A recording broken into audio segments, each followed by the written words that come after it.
So, tanong mo dito, paano mag-cope up sa primary nursing? Basically, kasi ikaw lahat gagawa, di ba?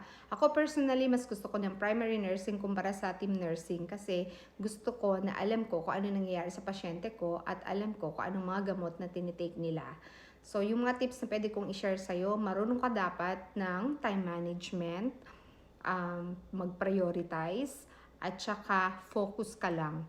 So, syempre sa report pa lang, alam mo na kaagad kung sino yung acutely ill patients, kung sino may procedure, kung sino yung mga may time critical na blood work or mga procedures na kailangan mong gawin, kung naka-ready ba yon. So, ako talaga nagsusulat ako kung ano yung mga dapat kong gawin habang nakikinig ako sa report.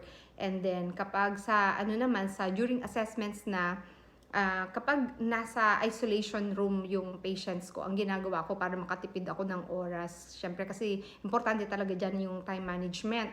So, ang ginagawa ko, dinadala ko na yung gamot, pero hindi ko yun binubuksan yung gamot kasi gusto ko na, lalo na kapag alert and orientated yung patient. So, minsan nagtatanong yung patient kung ano yung gamot. So, hindi ko talaga binubuksan yung mga gamot. Gusto ko buksan sa bedside talaga. So, habang nag-check ako ng mga vitals nila, nandun na rin yung mga questions na assessment para walang masayang na oras. Tapos, more on talaga, mag-focus ka kung ano yung ginagawa mo para hindi ka ma-distract. Yun lang. So, kung may mga additional na suggestions kayo sa mga nurses out there, pwede po kayong mag-add sa comment section para maka-help naman sa mga bagong nurses na nagsisik ng help ng mga tips or kung ano yung mga pwede natin ma-help sa kanila.